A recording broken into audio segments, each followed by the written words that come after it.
இன்றைக்கி hello foodies தமிழில் ரொம்ப சிம்பிளாக ரொம்ப டேஸ்டியாக கோவக்காய் பொரியல் எப்படி செய்யுதுன்னு பார்க்கலாம். வாங்க இப்போ ரெசிபிக்குள்ளே போகலாம். முதல்ல ஒரு பாத்திரத்தில் 4 டீஸ்பூன் அளவுக்கு எண்ணெய் சேர்த்துக்கோங்க. கொஞ்சமாக கடுகு, நசுங்கின பூண்டு 5, கொஞ்சமாக கருவேப்பிலெலாம் நல்லா பொரிஞ்சதுக்கப்புறமா 2 மீடியம் சைஸ் வெங்காயத்தை இந்த மாதிரி பொடி பொடி நறுக்கி சேர்த்துக்கோங்க. சேர்த்துட்டு இப்போ இதை நல்லா மீடியம் ஃப்ளேம்லேயே வதக்கி விட்டுடலாம். பாருங்கள், கலரெல்லாம் நல்லா சேஞ்ச் ஆகி வர ஸ்டார்ட் ஆகிருக்கு. இந்த ஸ்டேஜில் வந்துட்டு நம்ம பொடி பொடியாக கட் பண்ணி வச்சுருக்கிற கோவக்காயை சேர்த்துக்கலாம்.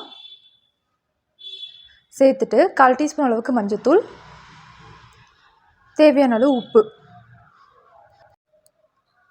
இப்போது இதை நல்லா மீடியம் ஃப்ளேம்லேயே ஒரு 2 நிமிஷம் வரைக்கும் நல்லா வதக்கி விடுங்க. வதக்கி விட்டதுக்கப்புறமா இப்போது இதை க்ளோஸ் பண்ணிவிட்டு ஒரு 5 நிமிஷம் வேக விட்டுடலாம்.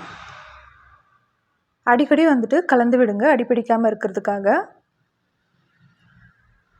இப்போ பாருங்கள், இது 90% வரைக்கும் வெந்துருச்சு. இப்போது இதில் வந்துட்டு 1/2 டீஸ்பூன் அளவுக்கு தனியாத்தூள், 1/2 டீஸ்பூன் அளவுக்கு காஞ்ச மிளகாத்தூள், காரத்துக்கு ஏற்ற மாதிரி சேர்த்துக்கோங்க.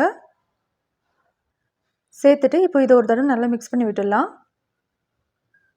இது நல்லா இந்த மாதிரி கலந்து வந்ததுக்கப்புறமா இப்போ இதை க்ளோஸ் பண்ணிவிட்டு ஒரு 2 நிமிஷம் வரைக்கும் வேக விடலாம்.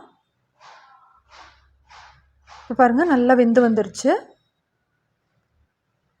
இப்போது இதில் வந்துட்டு 4 டீஸ்பூன் அளவுக்கு அரைச்ச தேங்காய் சேர்த்துக்கலாம். சேர்த்துட்டு இப்போ இதை ஒரு தடவை நல்லா கலந்து விடுங்க. ஒரு நிமிஷம் வரைக்கும் நல்லா கலந்தாலே போதும். இப்போ பாருங்கள், நல்லா சூப்பராக ரெடி ஆகிடுச்சு. இவ்வளோதாங்க, ரொம்ப சிம்பிளாக ரொம்ப டேஸ்ட்டாக செய்யக்கூடிய கோவக்காய் பொரியல் ரெடி. இதை ட்ரை பண்ணி பார்த்துட்டு எப்படி இருந்ததுன்னு சொல்லுங்கள். மறக்காம நம்ம சேனலை சப்ஸ்கிரைப் பண்ணிவிடுங்க.